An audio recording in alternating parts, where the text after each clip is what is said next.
হাসির রাজা, জ্ঞানের রাজা, রসিক রাজা গোপাল ভাঁড়।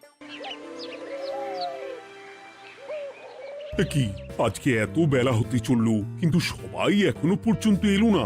এই সব হলো কুঁড়েমির লক্ষণ মহারাজ। আপনি একদিন যারা যারা দেরি করছে তাদের চাপকে দেবেন, তাহলেই সব সিধে হয়ে যাবে।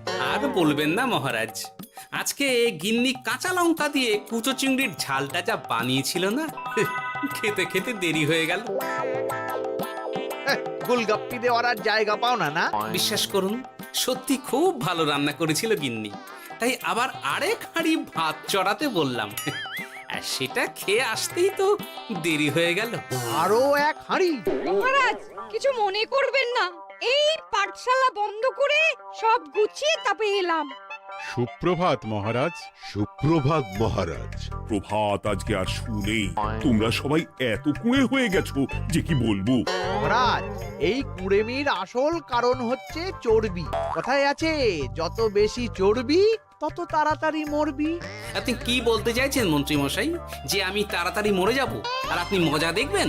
ঠাকুর ঘরে কে, আমি তো কলা খাইনি ব্যাপার হয়ে গেল। গোপালের একদম মোক্ষম জায়গায় আঘাত লেগেছে, যাকে বলে ওই আঁতে ঘা। তুমি বেশি কথা বলো না বৈদ্য, ছুঁচ করে চালুনির বিচার। হ্যাঁ, বৈদ্য তো দেরি করেই এসেছে। আমার মনে হয় প্রত্যেককে এমন ভাবে প্রশিক্ষণ দেওয়া দরকার যাতে তারা একটু চনমনে হয়ে ওঠে। হ্যাঁ মহারাজ, তাহলে আগামীকাল থেকেই শুরু হোক ব্যায়াম আর অস্ত্র শিক্ষা। হ্যাঁ, কুঁড়ে থাকলে রাজ্যের কোনো বিপদ আপদেই সভাসদেরা কাজে আসবে না। ঠিক বলেছেন মহারাজ। তাহলে আর দেরি কেন, চলো সবাই এখনই আমরা মাঠে যাই। এই তো মহারাজ ভরপেট খেয়ে এলাম, এখনই মাঠে? ও সব অজুহাত দিয়ে লাভ নেই, চলো চলো চলো।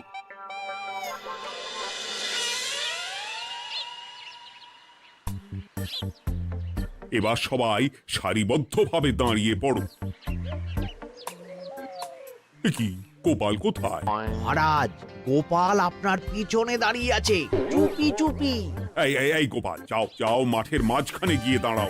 এই চাঁদি ফাটা রোদে কেন মহারাজ সুস্থ শরীরকে ব্যস্ত করছেন? এইসব বাজে কথা শুনতে চাই না। শুয়ে বসে থেকে শরীরের কি অবস্থা করেছো? শরীরের নাম মহাশয়, যা সবে তাই সয়। তুমি যাবে না, তোমাকে এক্ষুনি বরখাস্ত করব। কি জ্বালা! যেখানে আমার সব কাজ বুদ্ধি দিয়েই হয়ে যায়, সেখানে গায়ের জোরের কি দরকার? হ্যাঁ, এই গোপাল, আমি 1 থেকে 3 অব্দি গুনবো, তারপরে সবাই এই মাঠের ধার বরাবর 5 বার পাক দিয়ে দৌড়বে। ঠিক আছে মহারাজ, আমি প্রস্তুত। আমি রোগাপটকা আছি, কোনো সমস্যাই হবে না। হয়ে গেল। সবাই প্রস্তুত? 1, 2, 3। কি হলো গোপাল, দৌড়াও দৌড়াও। মহারাজ, এর থেকে বেশি জোরে পারবো না। আই, কে আছো? একটা কঞ্চি দাও। এই সেরেছে। বেশ হয়েছে, বেশ হয়েছে। ব্যাটার এবার চর্বি কমবে। কি হলো গোপাল, হ্যাঁ হয়ে গেল? হ্যাঁ?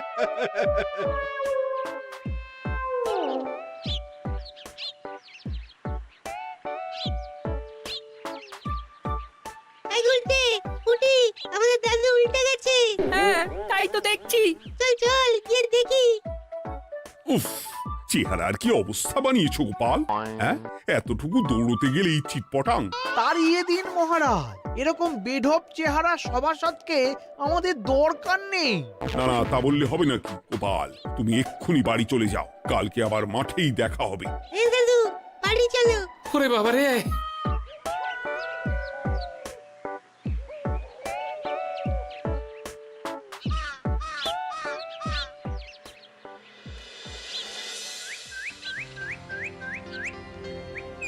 আরে ধুর ছাতার মাথা, তখন থেকে জল খেয়েই চলেছ। কি হয়েছে সেটা বলবে তো? শরীর চর্চা হয়েছে, শক্তি খরচা হয়েছে, আর পারছি না। উফ, বাপরে বাপ, কি পায়ে ব্যথা! এই জন্যেই আমি বলি বাপু, একটু বপুটাও নড়াও, কিন্তু কার কথা কে শোনে? ওরে বাবা, অকারণে সুস্থ শরীর ব্যস্ত করবো কেন বলো তো? বেশি নড়াচড়া করলেই আয়ু কমে যায়। তোমার এই বাজে কথা কোন শাস্ত্রে লেখা আছে শুনি?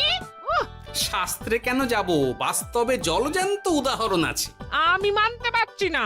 হুম, মানতে পারছি না বললে তো হবে না, তোমাকে মানতেই হবে। বেশ, প্রমাণ করো। আমি যদি তোমাকে প্রমাণ করে দিতে পারি, তাহলে আজ থেকে বাড়ির বাজার দোকান করার দায়িত্বটাও তোমাকেই নিতে হবে। দিদা তুমি তো ফেঁসে যাবে, দাদুর সঙ্গে বাজি লড়বে না। এই বাদ দে তো, তোর দাদু আগে প্রমাণ করুক যে বেশি নড়াচড়া করলে বয়স কমে। হ্যাঁ তাহলে বাজি? হ্যাঁ বাজি। আচ্ছা ঠিক আছে, বেশ। তুমি তুমি একটা পশুর নাম বলো তো, যারা খুব তাড়াতাড়ি দৌড়য়। ঘোড়া, হরিণ, চিতাবাঘ আরো আছে। আচ্ছা, এবার সবচেয়ে আস্তে আস্তে কোন পশু চলে, এরকম একটা পশুর উদাহরণ দাও। কেন কচ্ছপ? এই তো পেয়ে গেছে উত্তর। এবার তুমি বলো তো, কচ্ছপ কত বছর বাঁচে, আর ঘোড়া, হরিণ, চিতাবাঘ এরা কত বছর বাঁচে? চিতাবাঘ, ঘোড়া কেউই 30 বছরের বেশি বাঁচে না, কিন্তু কচ্ছপ 300 বছরও বেঁচে থাকে। হেরেছে, হেরেছে, আমার বউ হেরেছে। উফ, জীবনের কত বড় চাপ নেমে গেল। হ্যাঁ, এই তুমি আমাকে এভাবে হারালে? তখনই বললাম দাদুর সঙ্গে বাজি লড়তে যেও না। নাও এবার খেলা সামলাও।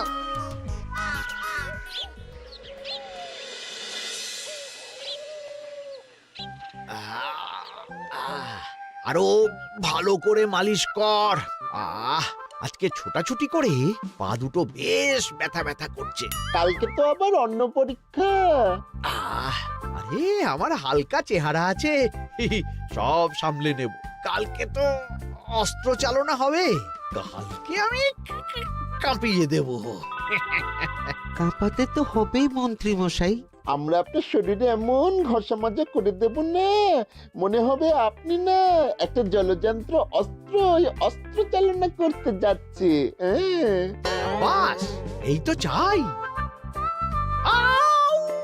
ওরে বাবারে, আস্তে আস্তে। আরে বাবা, আপনার তো ইস্পাতের শরীর, ভাঙবে তবু মচকাবে না। চিন্তা করছেন কেন? ভয় পাবেন না, ভয়কে জয় করতে হবে। আরে আরে আরে, তোরা আমার কথাটার সাথে করছিসটা কি?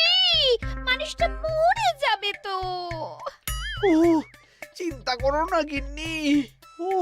বাবা, ওরা বলেছে আমার ইস্পাতের শরীর, ভাঙবে তবু মচকাবে না।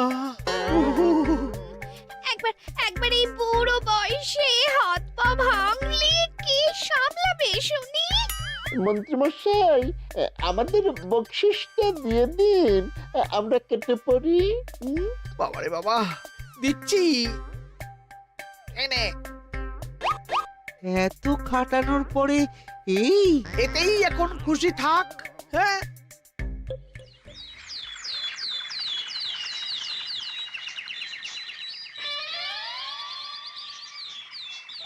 এবার তোমাদের সকলকে অস্ত্র শিক্ষা দেওয়া হবে। উফ, রোজ রোজ কি জ্বালাতনে পড়েছি, বাপরে বাপ। বাবা মা কাউকে ডাকার দরকার নেই, ভালো না লাগলে রাজসভা চাকরি ছেড়ে চলে যাও। মহারাজ, এটা তো উচিত নয়। যে যেটাই পারদর্শী তাকে সেটাই করতে দিন না। একটা বাঁদরকে যদি আপনি বলেন শিকার করে মাংস খেয়ে দেখা, সে কি পারবে মহারাজ? মহারাজ, গোপাল একটু বেশি কথা বলছে, ওকে আপনি বের করে দিন। আমি তোমার কথায় গলবো না গোপাল, তোমাদের সবাইকে এখন অস্ত্র শিক্ষা শিখতেই হবে। কর্তার ইচ্ছায় কর্ম, এখন তো আমার আর কিছুই বলার নেই। তাহলে আর দেরি কেন, তোমরা সবাই একটা করে ঢাল আর একটা করে তলোয়ার তুলে নাও।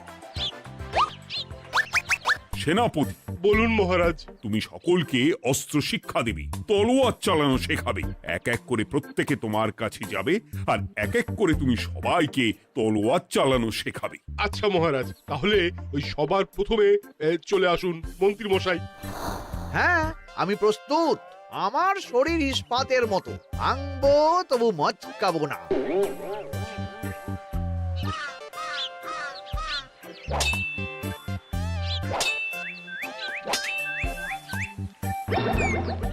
কি কেমন দিলাম? অত সহজ নয় সেনাপতি। আমি মন্ত্রী এমনি এমনি হইনি, আগে অস্ত্র শিক্ষা শিখে তবে মন্ত্রী হয়েছি। এটা কি হলো? হ্যাঁ, আপনি অস্ত্র শিক্ষায় পারদর্শী, কিন্তু আরো বিচক্ষণ হতে হবে। কারণ আজকে এই পাগড়ির জায়গায় আমি যদি তলোয়ার আপনার গলার দিকে চালাতাম, তাহলে কিন্তু আপনার এই ভবলীলা এখানেই সাঙ্গ হয়ে যেত। ঠিক আছে, ঠিক আছে, মনে রাখবো। এবার বাকিদের তো ডাকো। হ্যাঁ, এরপরে তলোয়ার চালানো শিখতে আসবে গোপাল।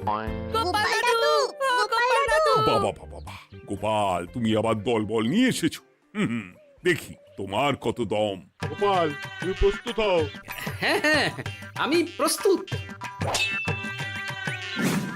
ওরে বাবারে, এ তো ভয়ানক চাপের কাজ, আমাকে বেশ বেগ পেতে হচ্ছে। সামলাও গোপাল।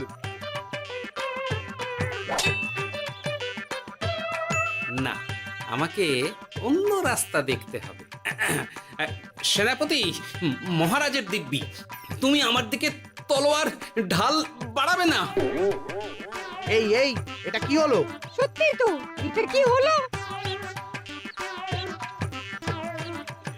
গেল গেল গেল গেল গেল গেল গেল, দুটিটা খুলে গেল গো। দেব নাকি এবার কুচ করে কেটে? জিতে গেছি, জিতে গেছি। এটা কি হলো? শত্রুপক্ষ কখনো কারো দিব্যি শুনবে না। আর সেনাপতি, তুমি কি ওখানে দাঁড়িয়ে দাঁড়িয়ে মজা দেখছো? আমি কি করব মহারাজ, গোপাল যে আপনার দিব্যি দিয়ে দিল। গোপাল বেটা খুব চালাক। তাহলে এখন উপায়? ওসব গোপাল তোমাকে বোকা বানাবার জন্য করেছে। তুমি ধুতি ঠিক করে আবার লড়াই চালিয়ে যাও। যথাজ্ঞা মহারাজ।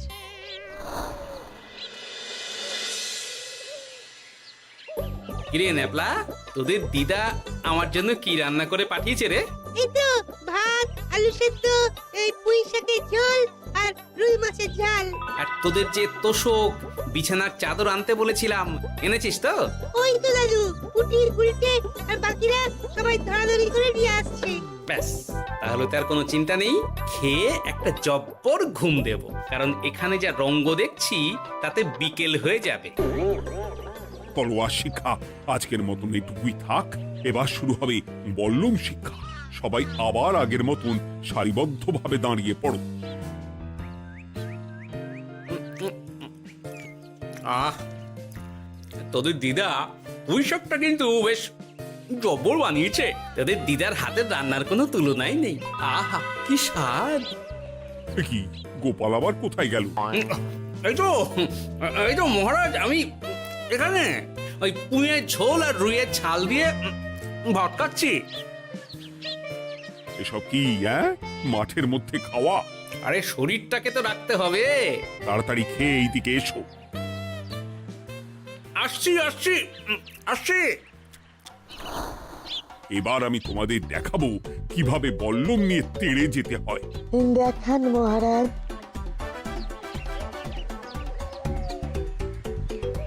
এ তো খুবই সোজা মহারাজ। ঠিক আছে, তাহলে বল্লম নিয়ে তেড়ে যাও দেখি। দিন, আপনার হাতের বল্লমটাই দিন।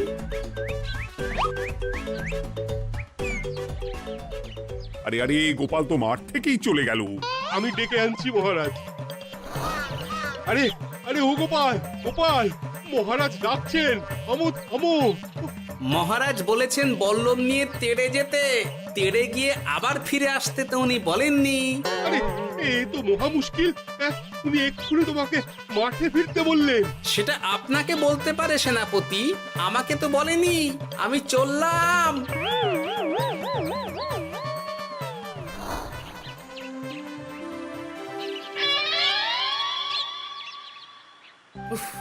বাবারে বাবা, কি ঝক্কি!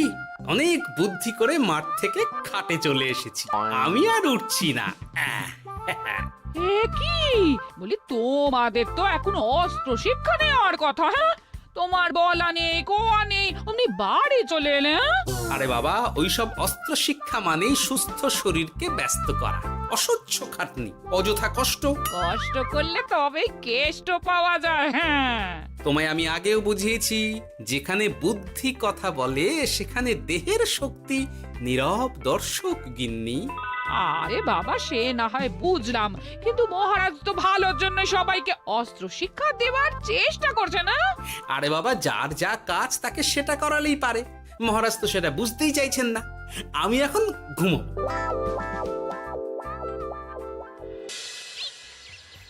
দরজা খোলো গোপাল, দরজা খোলো। গোপাল, গোপাল দরজা খোলো বলছি। ব্যাস হয়ে গেল। একটু শান্তিতে ঘুমাবো তার জো নেই। দরজা খোলো গোপাল। বলুন মহারাজ। তুমি কি পেয়েছোটা কি গোপাল? রাজসভায় দেরি করে আসবে, তারপর অস্ত্র শিক্ষার সময় ফাঁকিবাজি দেবে, এভাবে তো আর তোমাকে মনে হচ্ছে রাজসভায় রাখা যাবে না। মহারাজ, গোপাল তো মুখের কথার লোক নয়, ওকে তাড়িয়ে দিই। কেন মহারাজ? আমি কি এমন মহাপাপ করেছি যে আমাকে তাড়িয়ে দেবেন? এই যে আমার কথা শুনছো না, এটাই তোমার অপরাধ। অপরাধ নেবেন না মহারাজ। পণ্ডিতের দায়িত্ব পুজো করা, সভাকবির দায়িত্ব কবিতা বলা, সাহিত্য চর্চা করা, আর আমার দায়িত্ব হাসি মজা করে আপনার মন ভালো রাখা। কিন্তু আপনি আমাকে জোর করে যুদ্ধের ময়দানে ঠেলে দিতে চাইছেন। এটা আমার ইচ্ছে। আমিও তো মহারাজ ইচ্ছে করলেই অনেক কিছু করতে পারি। চোখ বন্ধ করে লক্ষ্য ভেদ করতে পারি, শুধু বুদ্ধি দিয়ে। আরে বাহ, এত বড় কথা! তাহলে মহারাজ, ওকে বলুন পরীক্ষা দিতে। কি পরীক্ষা?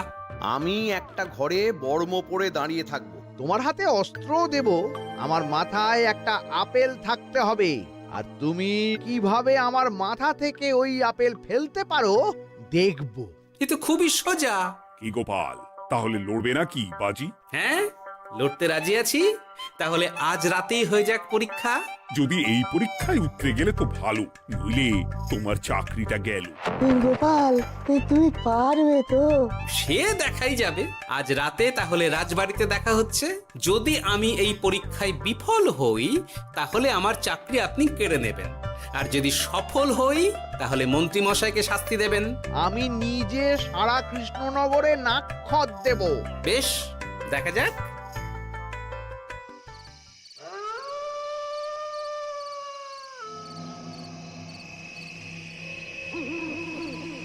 কি মন্ত্রীমশাই, ব্যবস্থা সব ঠিকঠাক হয়েছে তো? হ্যাঁ, এবার শুধু গোপালের পরীক্ষার পালা। আমি তাহলে বাইরে গেলাম, গোপালকে পাঠিয়ে দিচ্ছি।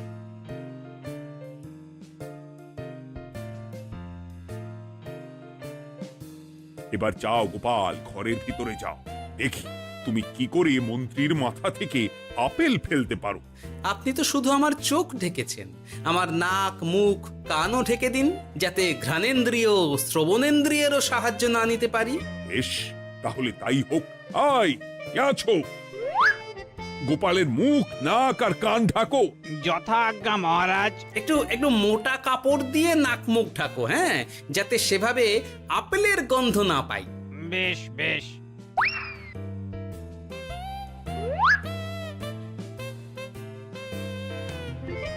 যাও গোপাল। গোপাল, এবার তোমার চাকরি গেল। এবার তুমি কি করবে? কি করবে? দৌড় ঝাঁপে ফাঁকিবাজি? হ্যাঁ?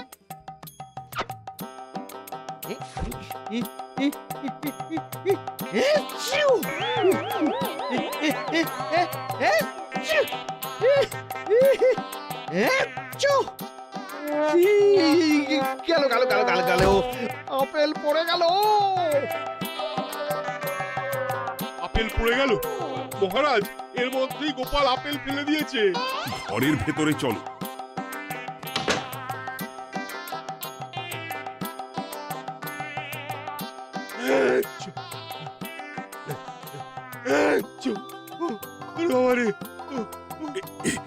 কি ওরে বাবারে বাবা, কি ঝাঁজ!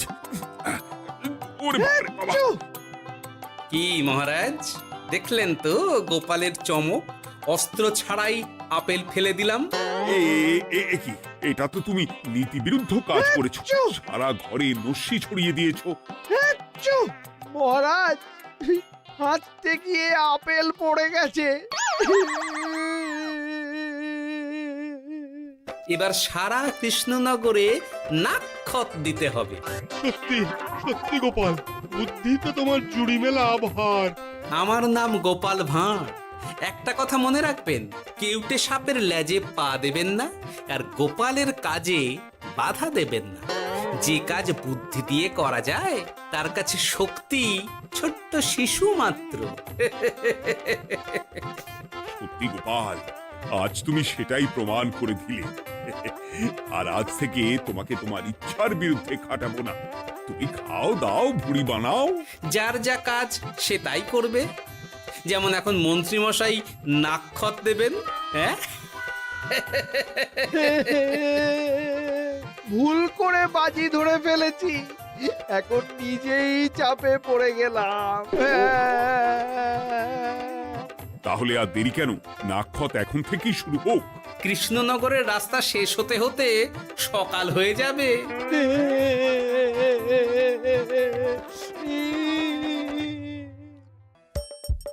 হাসির রাজা জ্ঞানের রাজা রসিক রাজা